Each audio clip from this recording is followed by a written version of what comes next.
In March 1866, Janet Rogers had gone to help her brother out at his farm. 2 days after her arrival, Janet was found savagely and brutally murdered.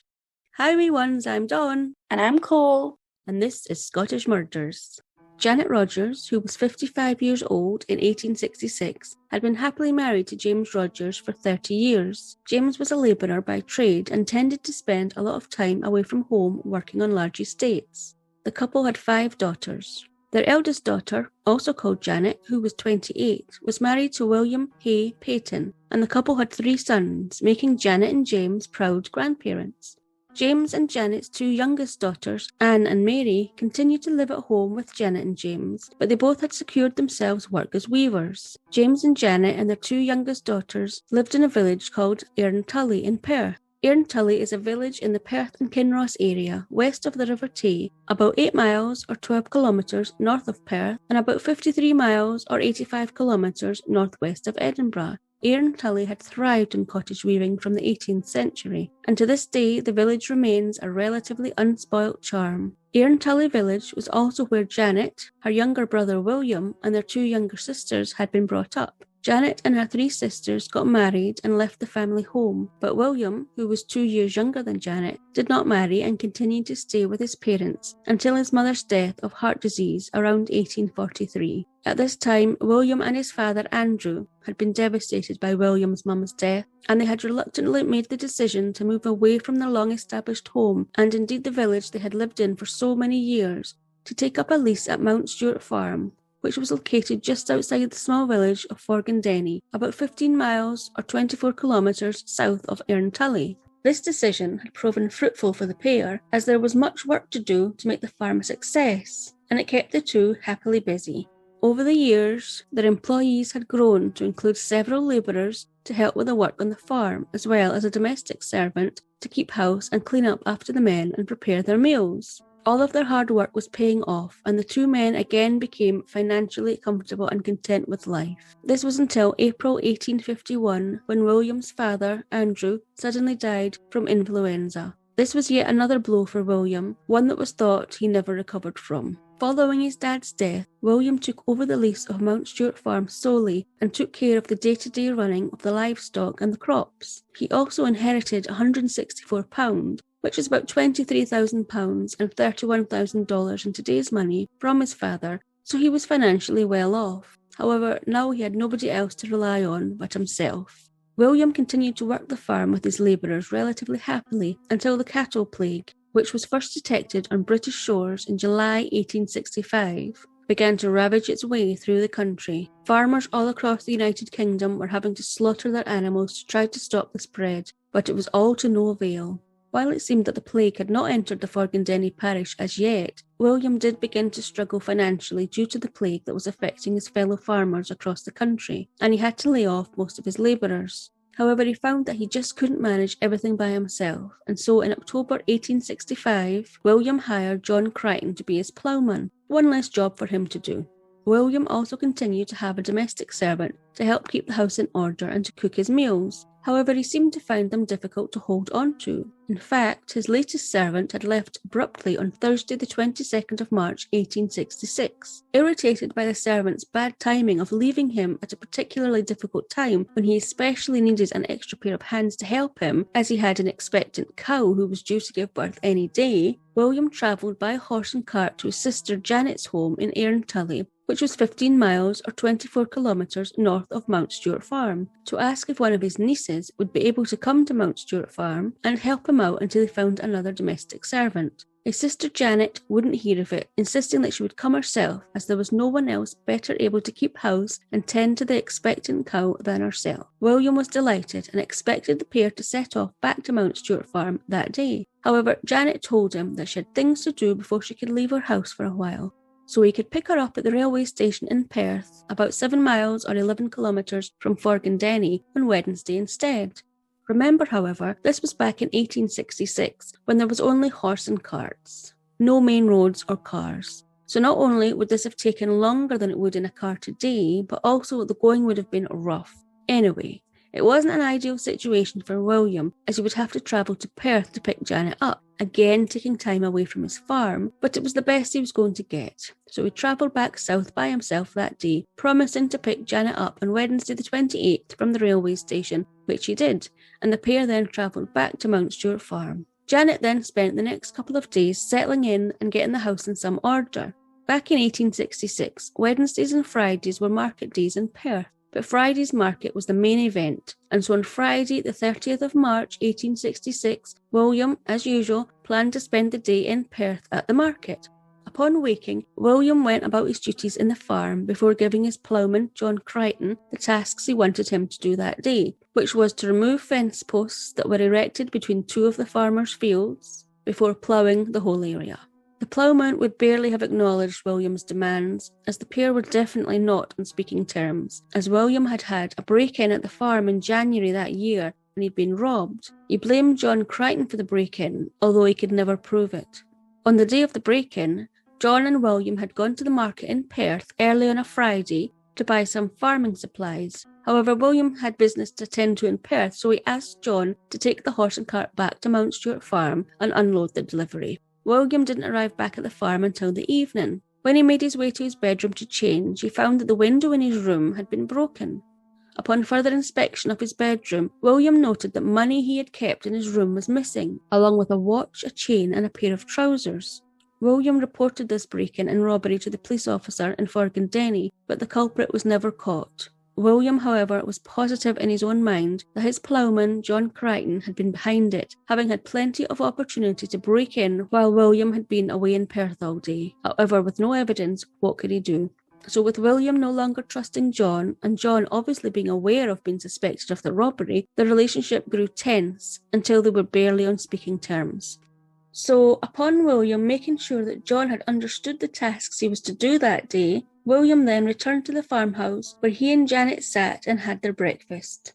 Shortly after breakfast, William got his horse and cart ready, said bye to his sister, and about 10 a.m. he set off for Perth. While at the market, William attended an auction where he purchased a pig. With business complete, he then took himself to his favourite tavern where he met fellow farmers. They then all proceeded to spend the rest of the day having a good old gossip about the state of affairs in the world and closer to home, namely the cattle plague that was inching closer and closer, while obviously partaking in a few drinks. Having enjoyed his afternoon in Perth, William set off for home about 5 p.m, arriving in Bridge of Erne about 6 p.m. Bridge of Erne is about 4 miles or 6 kilometres south of Perth, and 3 miles or 4 kilometres west of Forgandenny. William had stopped here to pick up some supplies before carrying on towards home. It was about 7 p.m. when William finally made it to Mount Stuart Farm. By this time, it was pitch black.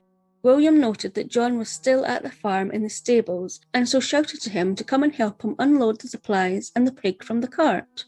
Having done this, John took off for home, and William made for the kitchen door, longing for his bed no doubt. However, when he reached the door, he found it to be locked.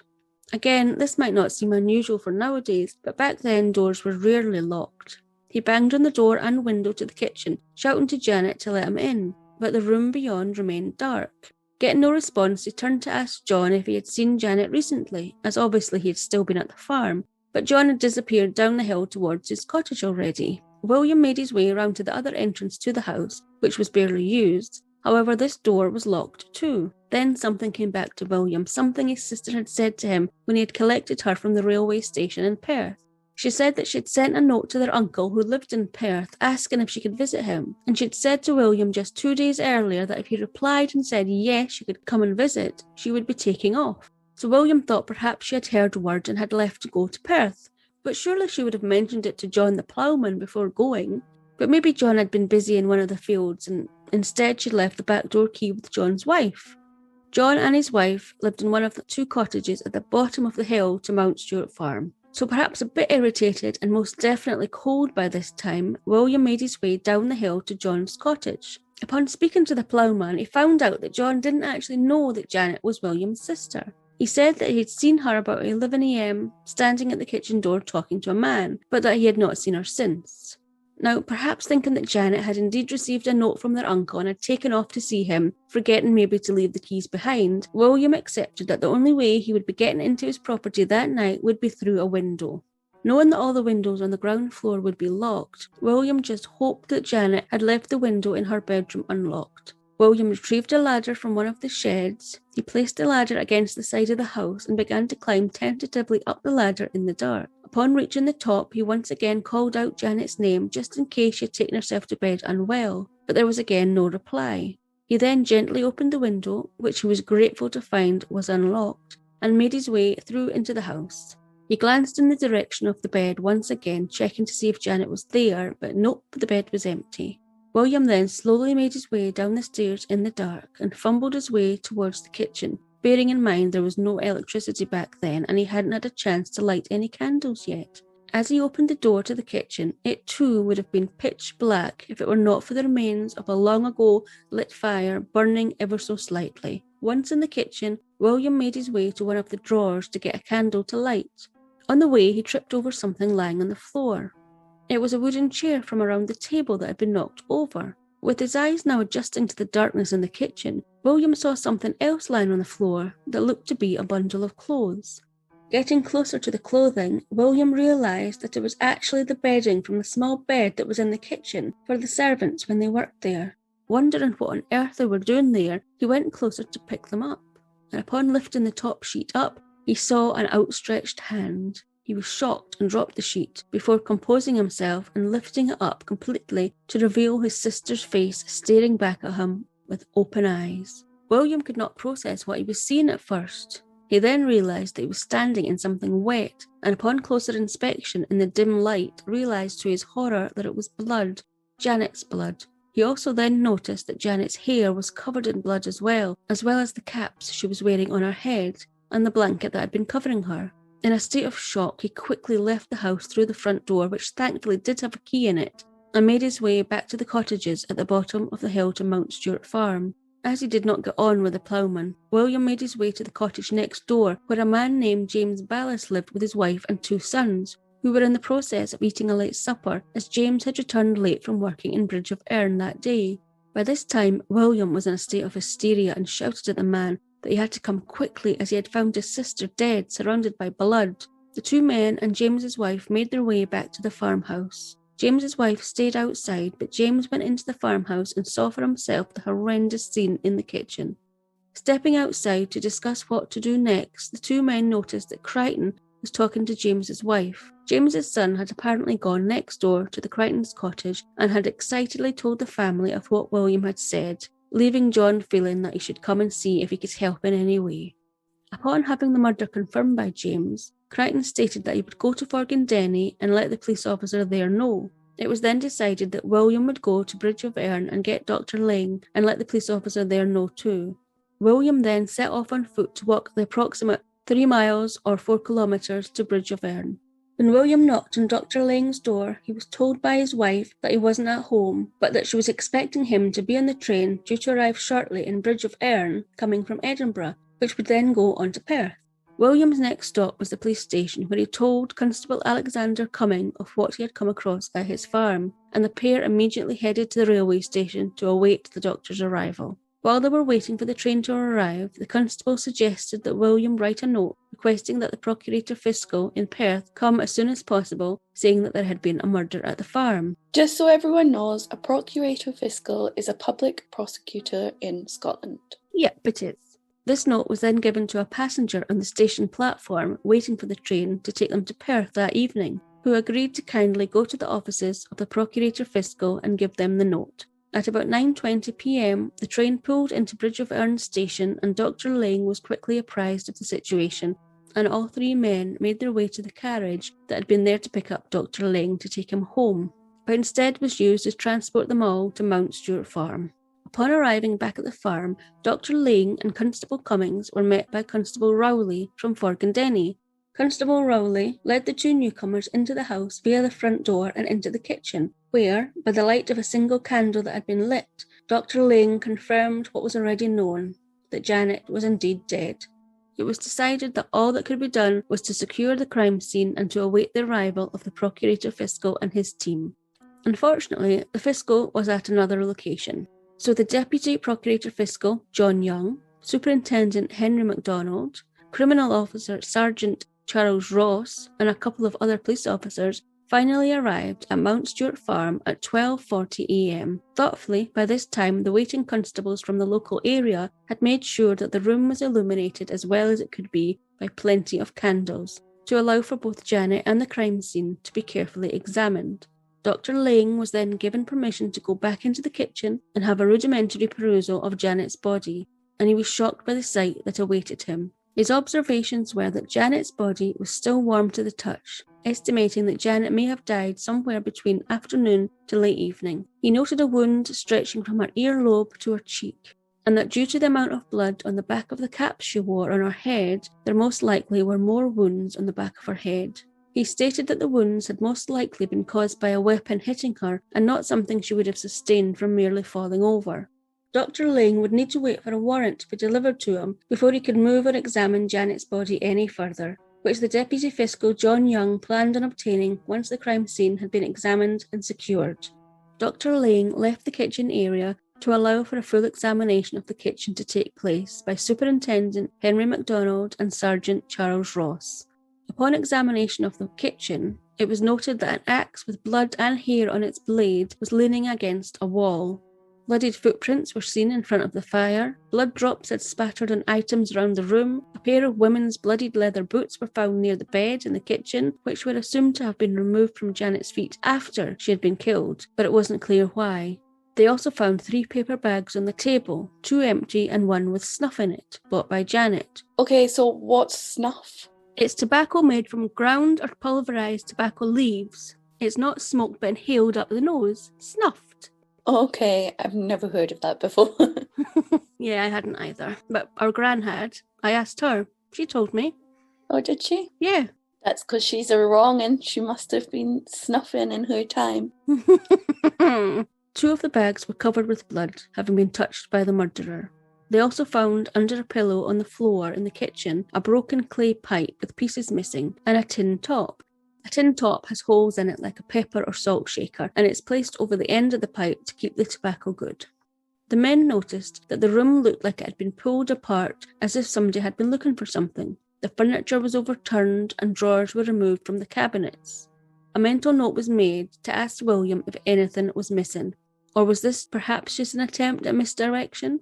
For completeness, an architect by the name of David Smart was also called upon to draw up plans of both the house and all the rooms, taking extra time to record the exact placement of the items in the crime scene. David went as far as reenacting how William had gained entry to the house the previous evening, assuring himself and the police officers that it could actually be done. The 2 officers, having examined the kitchen thoroughly and making extensive notes, as well as been confident that the crime scene was secure, decided that the Deputy Fiscal would head back to Perth to secure a warrant for Dr. Lang to examine Janet's body fully. Just before the Deputy Fiscal climbed into the waiting carriage, he firstly wanted to speak to Constables Cumming and Rowley about their opinions of William Henderson and John Crichton upon being summoned by each man to come to the farm. Constable Cumming stated that William had told him that he had been at the market all day before returning to the farm about 7 p.m. and describing what happened when he got there. Constable Cumming said that obviously William had been agitated at this time. However, the constable did note that when he had asked William if he thought the killer had still been on the property, he had said no, but had gone red at the same time, something the constable had found strange. Constable Rowley said that John Crichton had been calm and simply told him of what had occurred at the farm that evening, although when relaying the story he said that he believed it was William who had killed his sister, stating that he believed that William had plenty of time to kill Janet in the time he had left William at the farm, and William had appeared at the cottages saying he had found Janet. Constable Rowley did admit though that the pair didn't exactly get on. The Deputy Fiscal then departed for Perth, while William Henderson, John Crichton and James Barlas were asked to go into the parlour and wait to be questioned. While a police officer stood guard at Mount Stuart Farm to preserve the crime scene, and William Henderson, John Crichton and James Barlas remained in the parlour to be questioned, back in Perth, the Deputy Fiscal was relaying his findings to Chief Constable Gordon and Mr. Hugh Barclay, who was the sheriff's substitute of the county. Following the briefing, a warrant to enable the post-mortem of Janet's body to be carried out was sought, which would be delivered to Mount Stuart Farm within a few hours. Chief Constable Gordon, a second physician, Dr. George Absalon, the deputy fiscal, and a couple of constables then set off for Mount Stuart Farm, arriving shortly before 7 a.m. on the Saturday morning. Chief Constable Gordon firstly went to the crime scene to look around for himself, as well as asking for a debrief from Dr. Lang, Superintendent Henry MacDonald, and Sergeant Charles Ross, who had all stayed at the farm and had informally spoken to all three men being held in the parlour. It was reported that Crichton had remained calm and quiet, and it was felt that if he had committed the murder, he would have been more agitated, especially at having to stay put in the house where the murder had been committed. But he had an air of almost being uninterested in what had taken place or was going on. William Henderson was said to have been in shock, and that James Burles had no real part in what had happened other than to be informed of the death by William, and had come to check that Janet was indeed dead. It again was noted that the kitchen had been upended as if someone had been searching for something, and again it was to be determined if anything was actually missing, or had this simply been done to suggest robbery was the motive for the murder. But then what other motive could there possibly have been? Following Chief Constable Gordon being appraised by his colleagues, he finally ventured in to talk to the three men waiting in the parlour. Firstly, though, as it had been determined that James Burles had nothing actually to do with the investigation, he was allowed to leave and go home.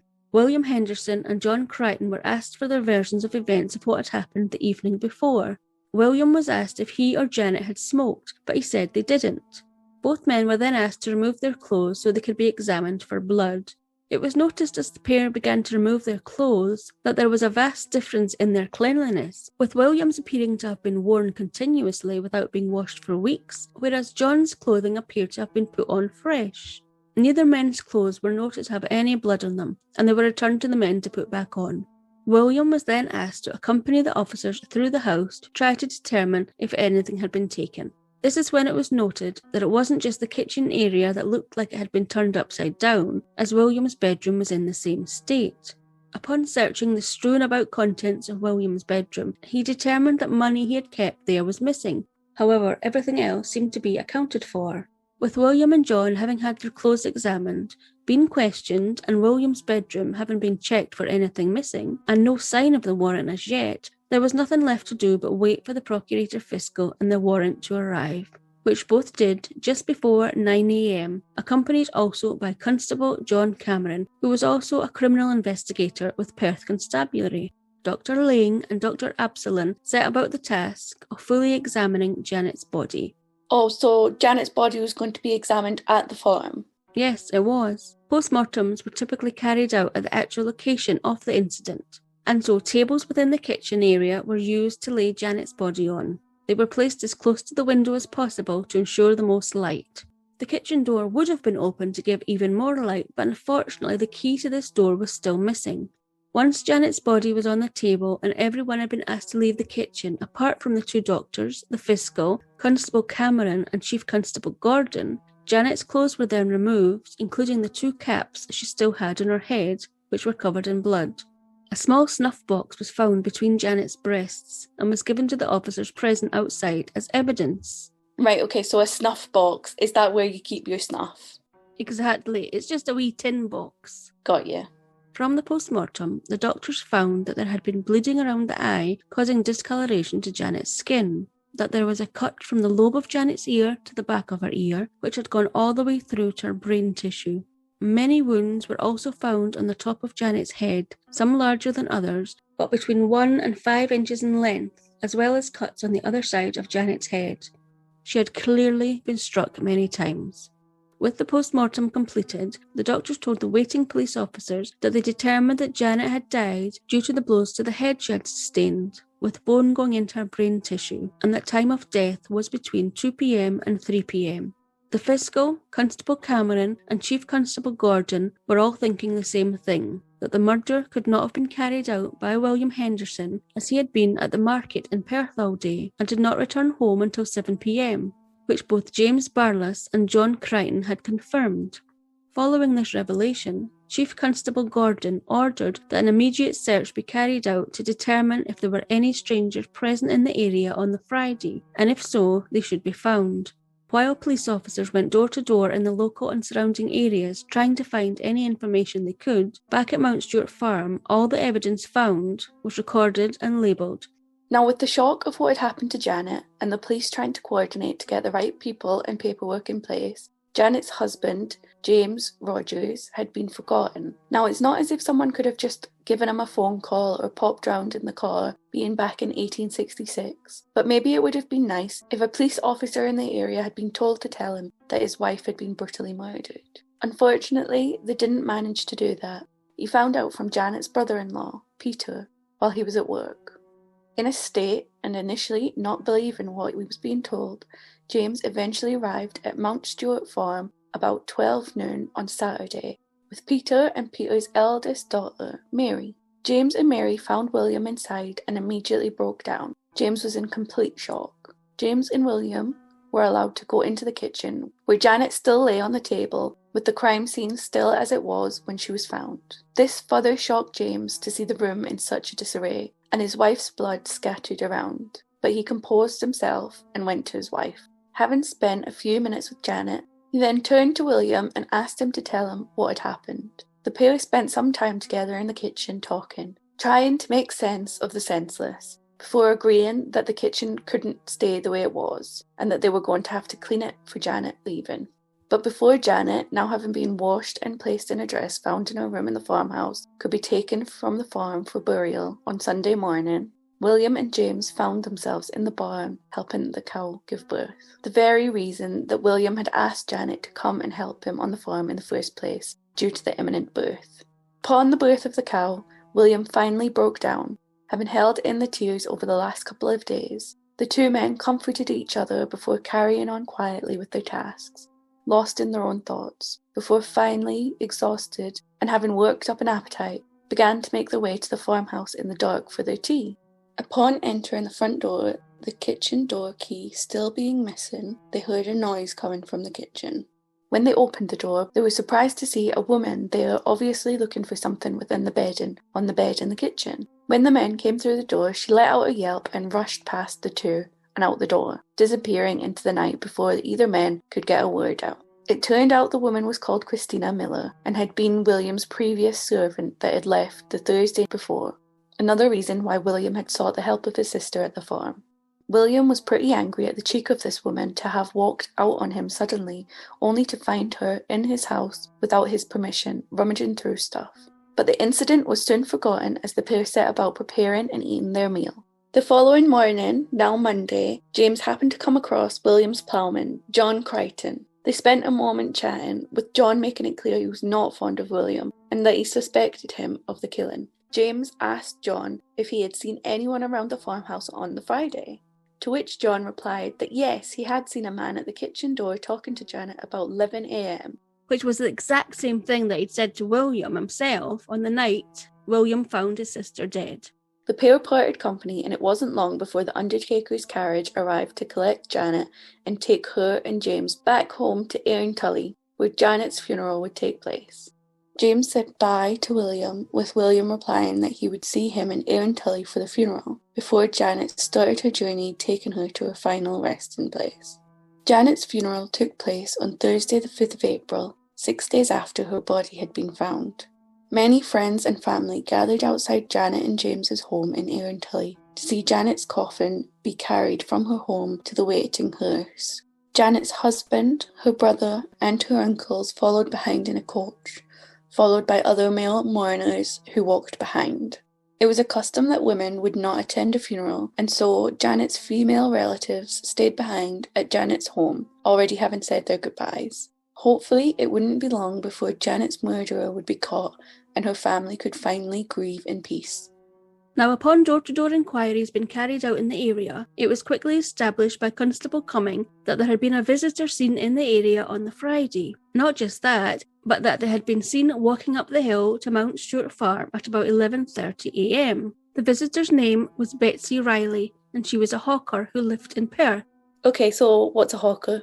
It's a person who has various items to sell and travels about the place going door to door trying to get a buyer. In Betsy's case, she was selling pottery.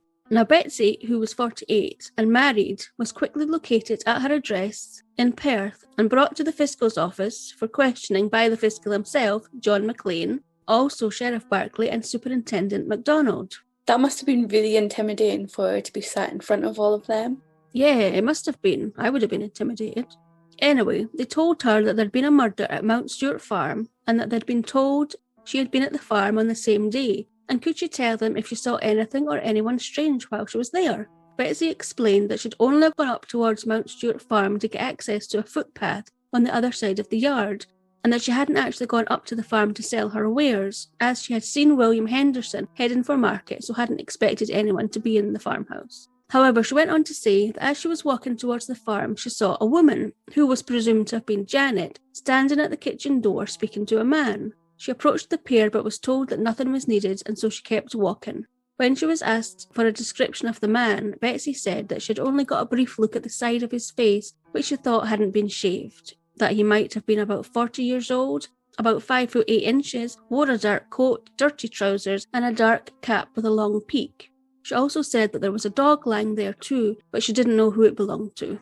Betsy advised that she hadn't come back via Mount Stuart Farm, and that she hadn't seen the man again.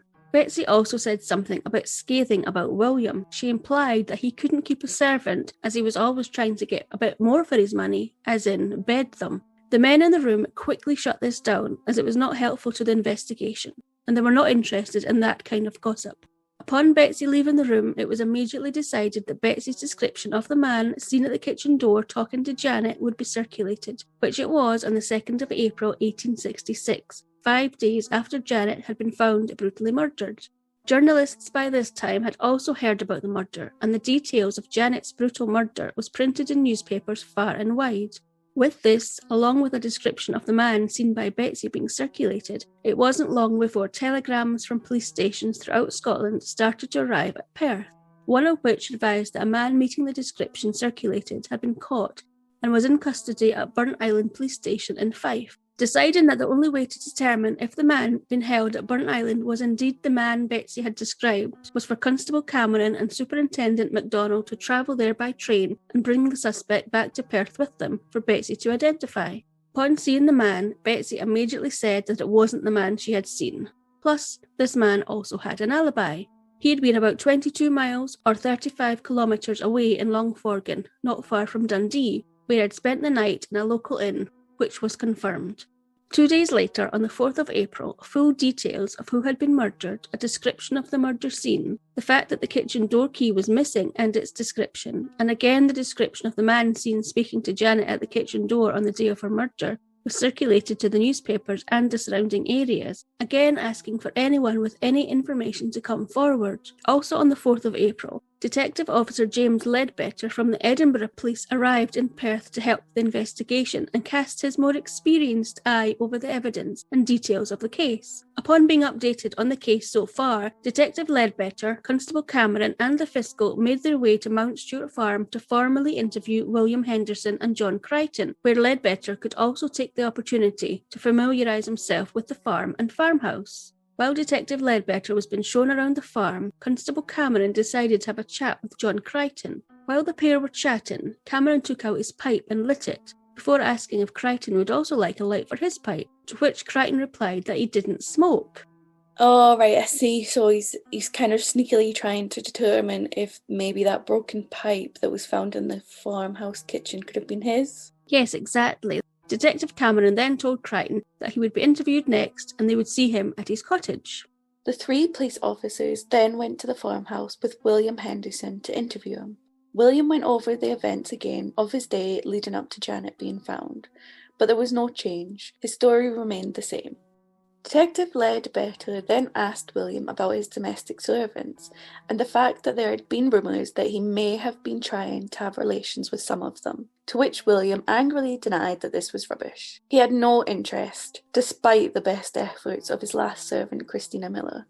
He went on to say that she had basically tried to throw herself at him, but that he just wasn't interested and so shunned her, only for her then to turn her attention onto John Crichton and turn nasty against William, trying to show him up in front of Crichton and generally make his life impossible.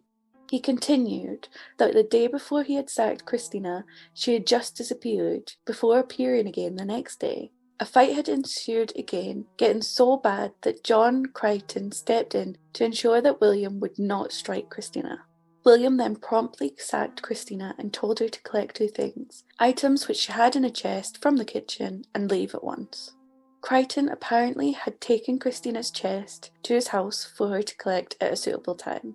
William then was asked to tell them about his relationship with Crichton, to which William repeated the story of the robbery months earlier at his home, and his suspicions, as well as the fact that he suspected Crichton may have murdered Janet too. He was, however, unable to offer any proof of either allegations.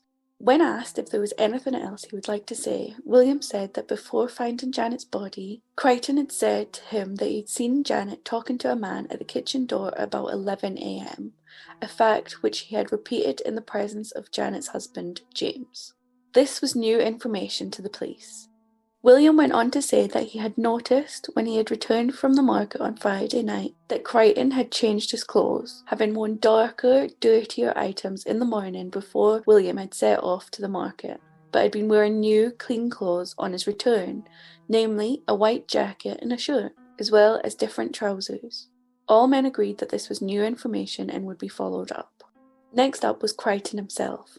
The 3 officers ventured down the hill from Mount Stuart Farm to Crichton's cottage, where they were met at the door and brought into the kitchen, where, to their surprise, was not only Crichton's wife, but Christina Miller. Oh, right, had you come back for her chest? So, yes and no. She had come back for her chest, but had decided to stay with the Crichtons for a few days. As it turned out, she was the cousin of Crichton's wife. Oh, okay. Once Christina and Crichton's wife had left the kitchen, the interview began. Crichton was first asked when he had saw Janet, to which he had replied that he had seen her talking to William just before he left for the market. When asked if he had seen Janet again that day, he replied no. Upon being told that William had reported Crichton had told him he had seen Janet at about 11 a.m. talking to a man, he replied that William was mistaken. Hang on a second. But he told not only William that, but Janet's husband, James.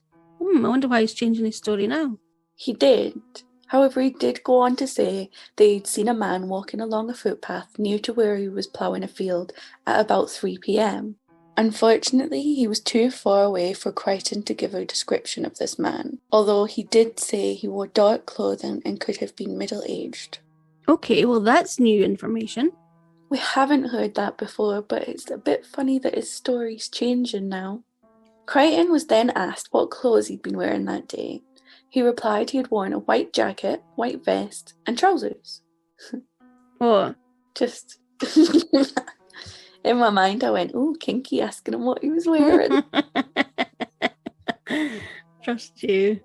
When it was put to him that they had been advised he had been wearing darker clothes in the morning and that he'd perhaps changed clothing throughout the day, he denied this, going on to say that on Thursday he had changed his clothes midway through the day and put on these same clothes on the Friday morning, but insisted that he didn't change his clothes throughout Friday. Upon being asked to describe his relationship with William, Crichton confirmed that there had been some tension between the two, and that there were apparently clear signs of contempt shown for William.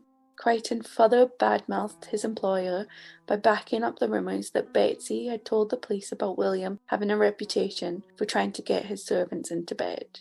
Regardless of the gossip about William's reputation with his servants, William was not considered a suspect in Janet's murder at all. He had definitely been at the market in Perth all day, and he had not returned home until after Janet had been murdered. This didn't stop the gossips talking and speculating about William's involvement. Crichton, on the other hand, the police still had doubts about, and questions that needed answering regarding his movements on the Friday. And what of the claims that he had definitely changed his clothes on the Friday? Of course, though, there was always still the man that Betsy had seen talking to Janet on the Friday to find. Hoping for more information from Crichton's next-door neighbours, James, his wife Jean and their son Robert, they too were interviewed. James had been at work all day and so wasn't able to really give any information about the Friday. However, he did confirm that Crichton did smoke pipes, mainly at meal times. Oh, but didn't Crichton tell the police officers that he didn't smoke? Yes, he did. I think the police took note of this for now, maybe hoping to confirm that at a later date. He also confirmed the rumours about William's ways with his servants. More interestingly, though, he said he had noticed a pair of Crichton's trousers drying on the grass outside his house, having been washed on the Friday. Oh, he's a very naughty man.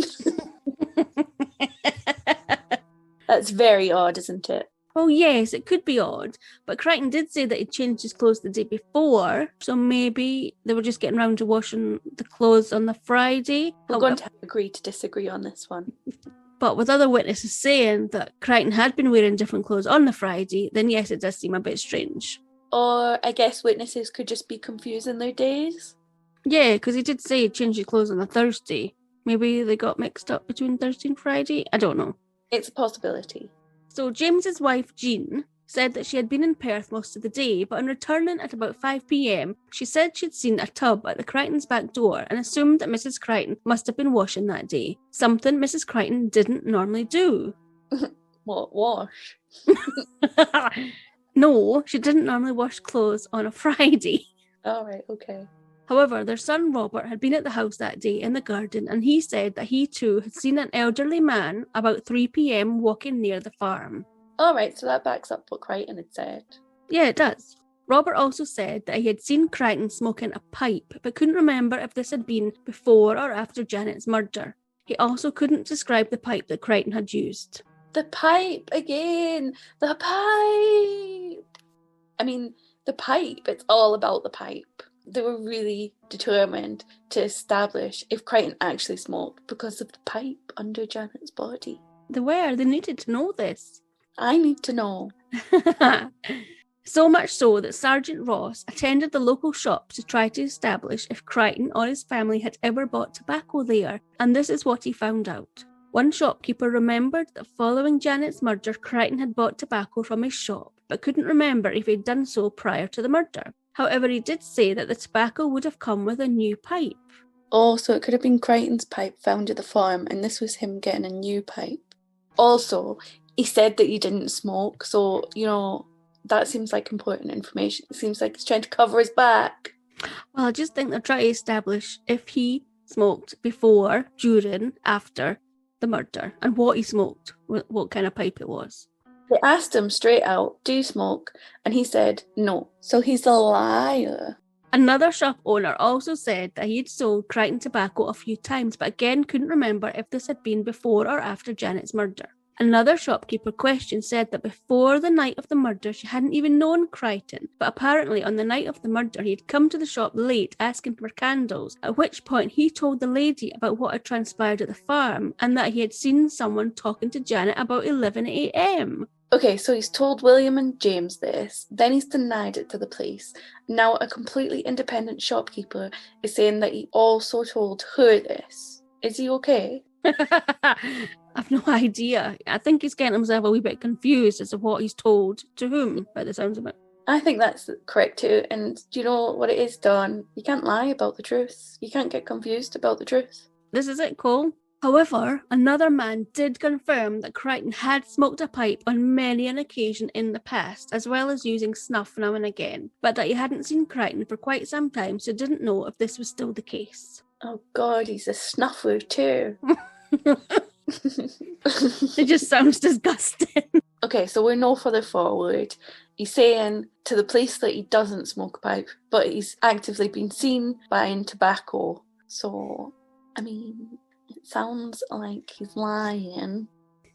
Yeah, it's anyone's guess at this point. Does he smoke? Does he not smoke? But it's not anyone's guess. He smokes.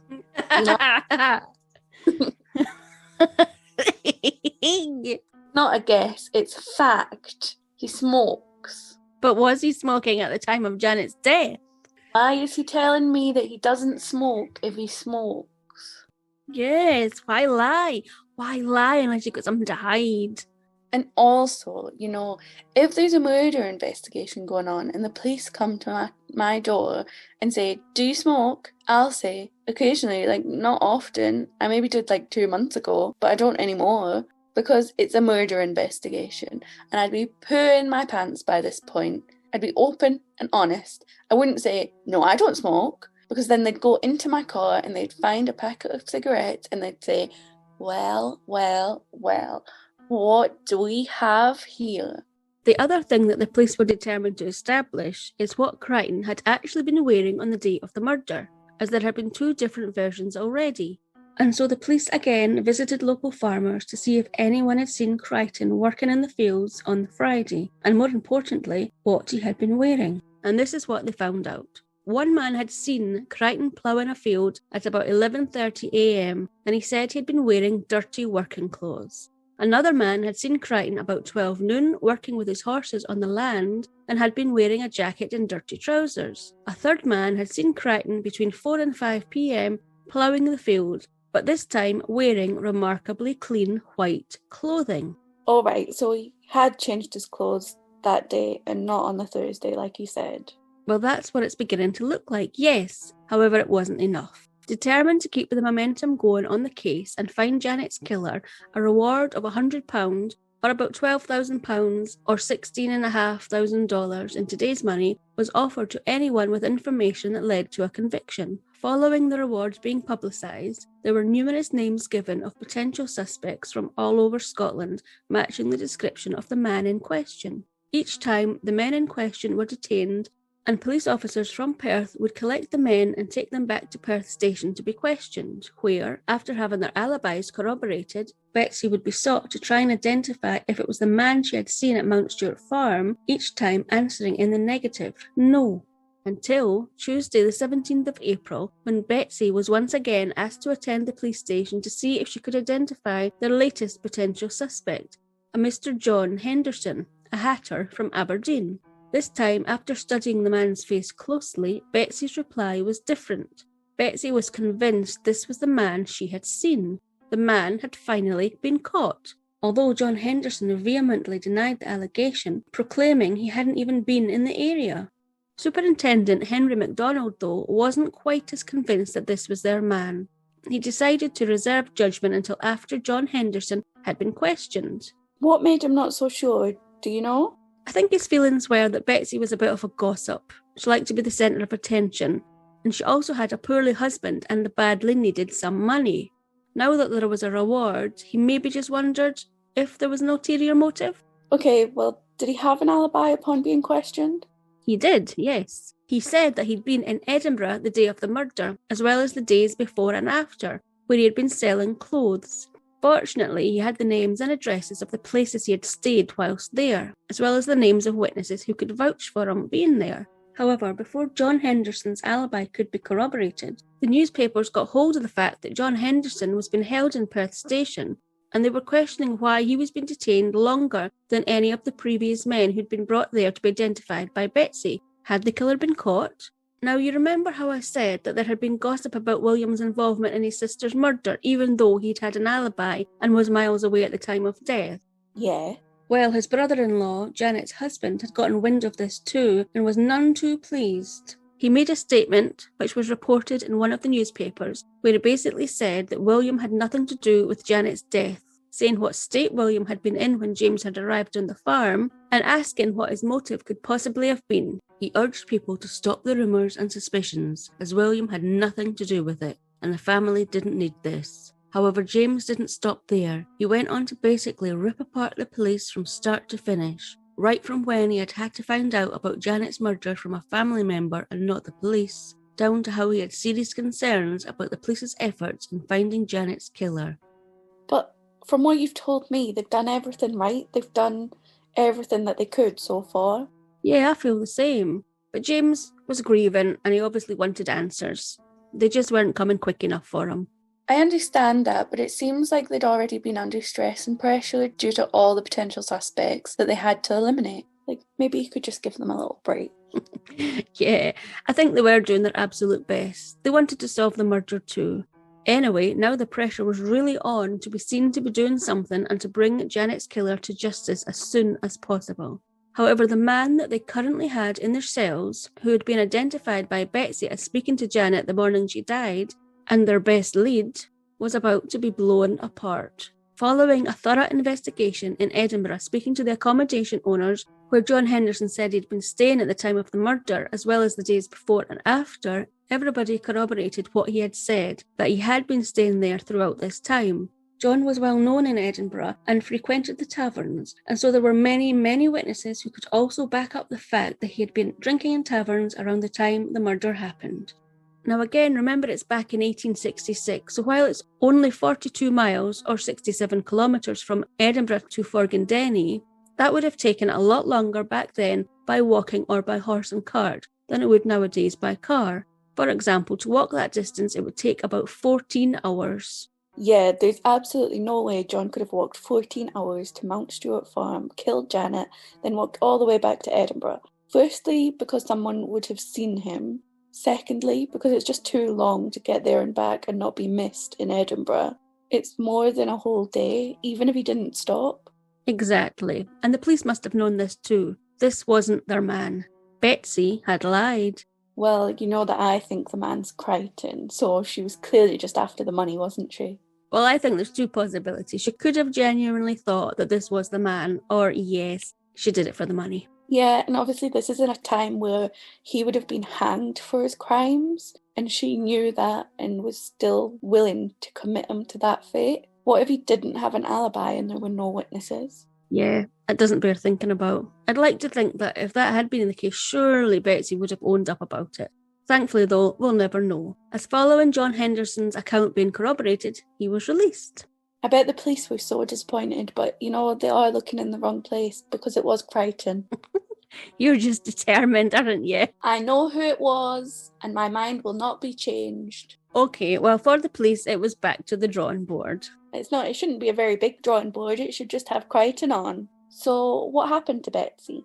Well, nothing, other than her testimony now was deemed not enough to make an arrest. Even worse, though, thoughts started to creep in that if Betsy could lie about John Henderson being the man she had seen at the farm, what else could she lie about? Was her testimony one big lie? I mean, she did say that she saw the man at the farm before the reward was offered, so it could have been the truth. Yeah, you're right, it could have been. But because of the lie, there were doubts cast. It's a shame. After the police's best suspect had been released, the newspapers went to town and the pressure really mounted for the police. Now, do you remember that both James Crichton and Robert Barlas said that they saw an elderly man walking across the fields about 3 p.m. on the Friday? Correct.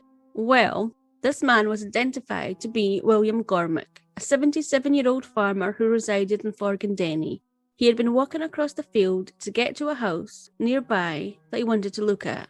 When questioned, he said that he had seen Crichton come from the stables with 2 horses, where he harnessed them and started to plough the field, but that he couldn't remember what he was wearing. He did add that he thought that as he had passed Mount Stuart Farm, he had noticed that the kitchen door had been shut. So was this man a suspect at all? No, not at all. He was frail and very ill. No, the police saw him more as a potential witness, because he'd said that he thought at the time Crichton must have had a long lunch, as 3 p.m. was quite a late time to be starting back ploughing. His break should have been over by 2 p.m. Alright, okay, so do you think that he'd been up to something, or was he just, skiving? Who knows? However, with little actual evidence other than suspicions that Crichton may have changed his clothes in the middle of Friday, and that he may have smoked a pipe in the past, it was felt that a conviction would not be sought if Mr. Crichton was arrested at this stage, and so the case began to go cold. Just as the case began to halt, departmental changes were undertaken. Many of the officers involved in the Mount Stuart Farm case were moved to other departments, and completely new officers were to take over. The fiscal himself became so ill that he had to retire, eventually dying in February 1867. It was an unsettling time for all involved. These reshuffles would certainly contribute to the Mount Stuart Farm case going off the boil. Why on earth would you remove officers who had been investigating the murder case from day one and who knew all the ins and outs of it? Something was bound to be missed. Anyway, in May 1866, Crichton left Mount Stuart Farm to find work elsewhere, something that he would struggle with locally as many still had suspicions that he had been involved with Janet's murder. Crichton eventually found work at a farm on the outskirts of Dunfermline, about 24 miles or 38 kilometres south of Forgandenny. Crichton wasn't the only one who was struggling. William was finding it harder and harder to stay at the farm where his sister had been murdered in the kitchen, where he had to sit every night and eat. I think I'd have problems with that too, Yeah, it was definitely time for William to move on. In October 1866, William left Mount Stuart Farm for the last time, moving to Perth, where he had rented a couple of rooms. Now, in November 1866, an interim fiscal for Perth was appointed, James Barty, and he requested that all witnesses in the Mount Stuart Farm murder be re-interviewed. And this is where Betsy changed her story. She now wasn't sure if the man she had seen at the door was indeed a stranger. He might actually have been someone from the area, but she hadn't got a good look at him, so couldn't really say, before eventually admitting that her eyesight was failing and she didn't see very well. She was adamant that she'd seen a man and he was going to hang for it. But now she's saying, oh, my eyesight's not too good. Yeah, it was a bit of a blow. The other witnesses were also questioned, but nothing new came up. The only person that hadn't been questioned at all was William Henderson's previous servant, Christina Miller.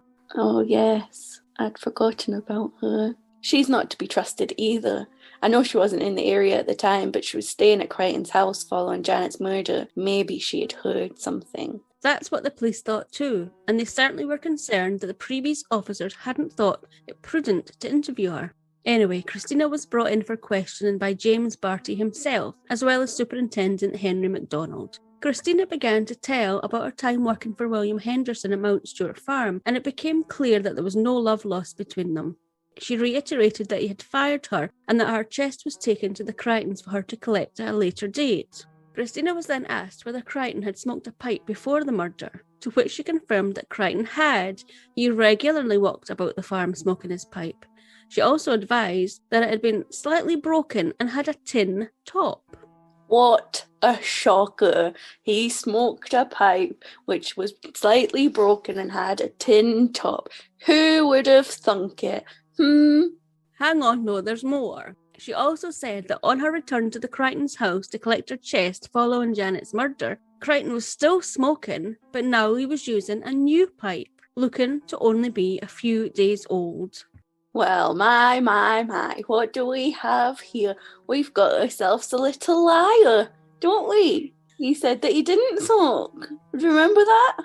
Oh, but the best is yet to come. Christina was then asked whether the Crichtons had mentioned anything about Janet's murder during the time she had stayed with them for a few days. Christina was initially hesitant, as Mrs. Crichton was her cousin and she didn't want to get involved. However, she eventually said that she thought James Crichton was responsible for Janet's murder. Christina said that while both Crichton and his wife spoke openly while Christina was there, saying that they both believed William had killed Janet, an entirely different conversation took place between the husband and wife once Christina had gone to bed. In the kitchen of Crichton's cottage, there were 2 beds where the family slept. During the time Christina stayed there, she slept in a bed with Mrs. Crichton while John slept with his son in the other. One night, Christina went to bed at the same time as the boys, leaving Mr. and Mrs. Crichton in the kitchen by themselves. There was no living room. The kitchen was the living room, the kitchen, and bedroom rolled into one. After a while had passed, when the couple thought that Christina and the boys had gone to sleep, they began to talk. She heard Crichton tell his wife that if anyone found out that he had killed Janet, he would be hanged.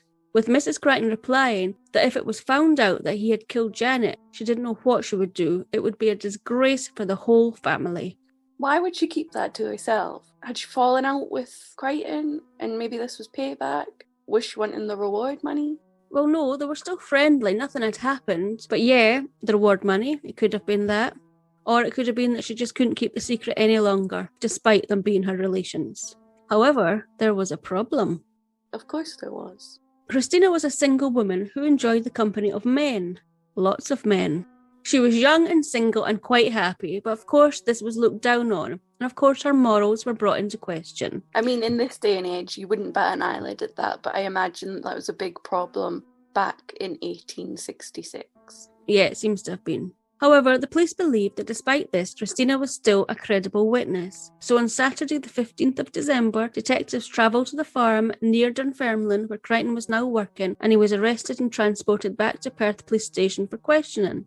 The following day, John Crichton was questioned as to his movements on Friday the 30th of March, to which Crichton reiterated what he had already told police officers. Again, he was asked what he'd been wearing on the Friday morning, to which he again adamantly replied dark trousers and a white jacket, and no, he had not changed his clothes at all on the Friday. He then said that at 2 p.m, after his lunch, he had firstly removed large posts from between 2 fields, before then ploughing the field until the light faded. When it was put to him that he had actually smoked a pipe at the time of Janet's murder, as Christina had said that he'd let her use it, even though he'd denied this to the police officers at the time, he simply said that Christina was mistaken. The questioning continued for 3 hours before Crichton was taken back to his cell. After the information and evidence was looked over by the fiscal to determine if there was enough evidence to secure a conviction, on Saturday the 22nd of December a warrant to further detain Crichton for trial was agreed. Crichton was then taken to prison, where he would stay until the trial. Oh my God, I'm so shocked that he got taken to jail and would stay there until his trial. He's quite clearly an innocent man. Oh my God, you're so sarcastic. However, before the trial could take place, a couple of worrying things happened. Firstly, you remember William Gormack, the elderly man walking across the field on the day of Janet's murder? Yes. Well, he had been deemed a particularly important witness, as he had said that he thought the fact that Crichton was just starting back at work again at 3 p.m. was strange. However, on Wednesday the 19th of December he died, although all was not lost. Mr. Gormack had told his daughter the story, and she was willing to testify on his behalf. All right, that's good. It's a shame he passed away, but obviously that's good that she can testify on his behalf. So, what's the other thing? Apparently, once Christina had finished giving evidence to the police, she decided to stay in Perth, where she visited a pub and met a soldier she had previously known. The couple stayed drinking for most of the evening, before then getting a room and spending the next 2 nights together, which in the eyes of her peers would have been bad enough. However, while drunk, Christina had been very vocal about the fact she would be coming into some money very soon and that she planned to emigrate to America. This soon got back to James Barty, the interim fiscal, and a warrant for Christina to be apprehended was drawn up.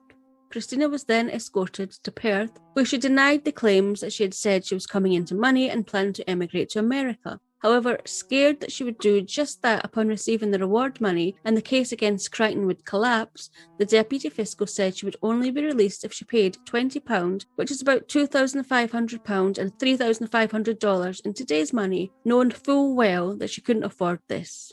So Christina was to be held in prison until the trial. Okay. Can they do that? Apparently so. On Tuesday the 9th of April 1867, the trial began, with Sir Dees presiding over the trial. The courtroom was filled with locals and reporters alike, as well as the 15 male jurors. William Henderson was the first witness called, where he recounted the events leading up to the murder, as well as the day itself, which William did with obvious emotion. On cross-examination, William was asked to describe his relationships with his previous female servants, obviously having listened to the gossip and implying that he had tried to bed them.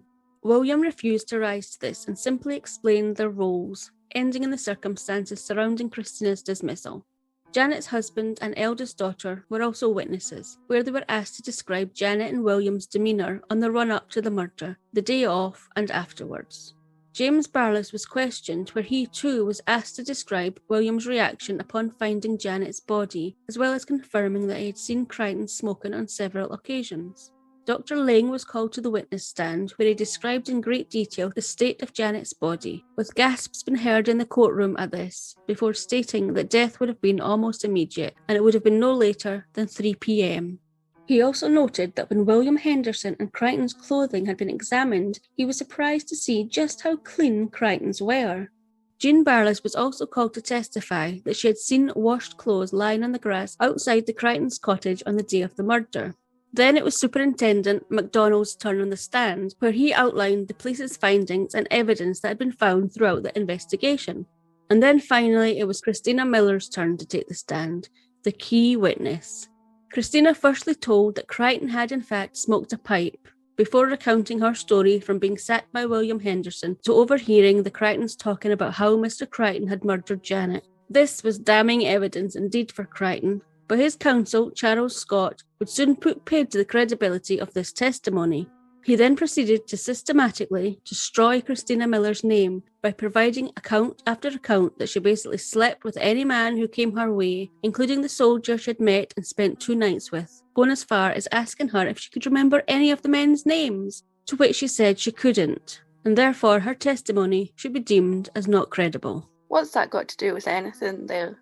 Absolutely nothing, but he destroyed her, much to the amusement of the people in attendance at the trial. Christina was left humiliated. Well, I do feel a bit sorry for Christina. I still don't think she's to be trusted. I think she wants that money. But let her sleep with who she wants to sleep with. It's no one else's business. Well, it's not, but what he did worked. Their star witness's testimony was reduced to nothing. That's some bullshit. John Crichton didn't testify, but a declaration following him being questioned by the police was read out in court. Court was then adjourned until the next day. Wednesday, the 10th of April at 10 a.m, everyone was back in court for more witness testimony. First up, it was Betsy. All right, but it's been determined that she's been lying. Well, yes, she had lied when she had wrongly identified the man she had seen at Mount Stuart Farm's kitchen door so she could get the reward money, but it still hadn't been determined if she had lied about seeing someone there in the morning. Janet was murdered. But didn't she say in the end that she didn't get a good look at the man and that her eyesight was failing? She did, but it was believed that by not having her testify as a witness, it would cause more damage than if she did. So you get the woman who has the proof of the pipe smoking and the overhearing conversations about him murdering Janet, and you throw that out because she sleeps with loads of people, right? Yeah. Then you get the woman who has openly said, yeah, I've lied about that. But you get her to testify anyway because you think it'll look bad if you don't get her to testify. Yeah, that's it, pretty much. That makes so much sense. I am not in charge of this trial. I'm sorry. I don't think it appears that anyone's in charge of this trial.